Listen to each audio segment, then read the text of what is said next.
Hey guys, it's Dave. So there's this idea circulating around now because we're approaching our debt ceiling, and there's some arguing, of course, in Congress over whether or not we will default or raise the debt ceiling and what options we have. And there's an idea that we could print or mint, I guess, is different because it's made of metal, mint a $1 trillion platinum coin that would be used to pay off our debts and reduce our debt burden by $1 trillion.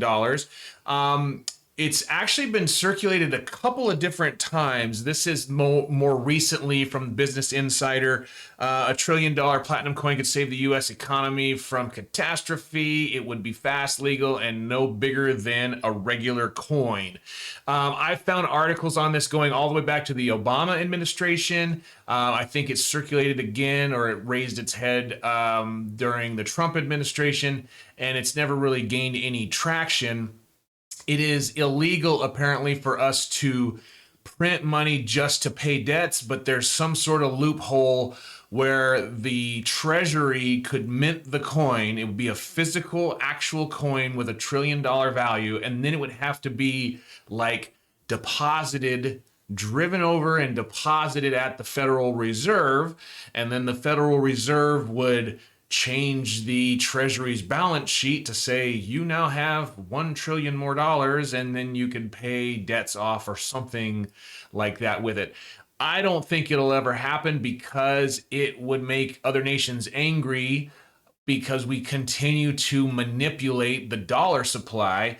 And you're starting to see other countries line up against us transacting in oil without using the US dollar. That's been in the news, where Saudi Arabia has agreed to sell oil to China without using dollars. Up until this year, that has been the standard, the petrodollar. That's what oil is transacted globally on, a dollar standard.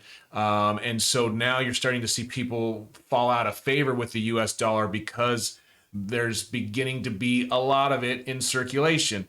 If you look at the total number of assets that the Fed has, you see we spiked up until May of last year, and just now finally started coming down on the balance sheet, only to have it spike back up when we had to bail out a few banks, Silicon Valley Bank amongst one of them.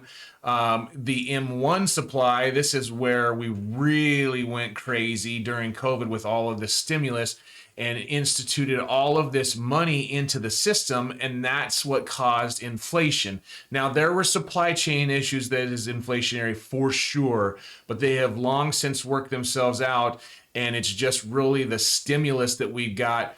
And when I say stimulus, I'm not talking about the $1,200 checks. Those are long gone as well. But we passed like a $4 trillion Inflation Reduction Act, which is really more stimulatory and inflationary than the name would let you believe, because it's got a lot of projects that it starts to build things, bridges and factories and all kinds of stimulus. Good for the economy, not arguing that, but it's inflationary. It puts money into circulation, trillions of dollars into circulation, and the velocity of money creates demand, and demand creates inflation if you don't have enough supply for it. So this is all kind of explained in this book that I mentioned in a previous video, which is The Creature from Jekyll Island. It's how the Fed was created, and it talks about bigger cycles from prior to the Fed, how money supply ends up swelling, it becomes inflationary, and then in order to get that money out of the system, you either raise interest rates, or a lot of times they end up with wars where they literally light money on fire. I wonder if there's a war going on somewhere where it seems like nobody's really winning and we're just kind of sending money over there and lighting it on fire to kind of lower the amount of money in circulation. I wonder if that's happening somewhere in the world right now. So this got me thinking with this $1 trillion coin. that it could be dangerous if we continue to like get used to these type of denominations. I've got $500 of Mexican pesos right here. Seems like a big number, but this is what you get out of the ATM when you go to Mexico. It's about 28 US dollars right now, and so these are in plenty supply. This is what in your mind you would think you go to the bank and get 20s. In Mexico, you go to the bank, you get 500s. In Jamaica, this is $1,000 in from the Bank of Jamaica, and that seems really cool and seems really expensive. It's about 10 US dollars because there's a ton of these in supply. The value isn't that much, so it's worth like 10 US dollars. If your currency gets to be really out of whack and people don't let you pay your debts in your own currency, you end up with hyperinflation. We saw this at the end of World War One with the German marks. There were reparations that needed to be paid after the war. Nobody wanted the currency, and there were literally people walking around with wheelbarrows full of money to pay for groceries. The money was useless, and so you have super hyperinflation there. It also happened in Yugoslavia. This is $1 billion of Yugoslavian denaries. And not to be outdone, I've got Nikola Tesla on the $10 billion Yugoslavian denarii. And I also have $50 billion on the Yugoslavian denarii. And how much are these actually worth today? These are real, issued from the Bank of Yugoslavia, and I got them on eBay for like $10.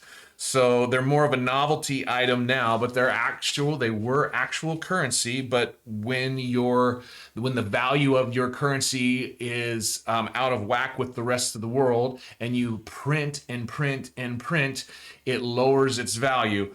I think instead of this $1 trillion coin, they need to just come see me, because from the Bank of Zimbabwe, I have a $10 trillion note from the Bank of Zimbabwe. So I could probably pay off all the US debt and then some if they wanted to make a trade for me.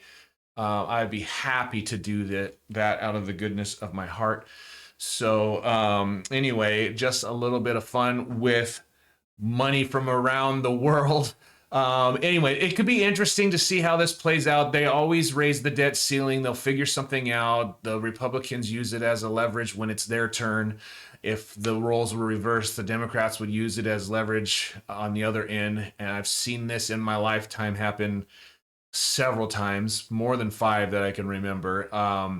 So I'm not super worried that we're going to go on another printing spree or that we will default on any debts. They'll get it done. It might be the 11th hour. They might kick the can down the road for a 30-day extension. They'll figure something out.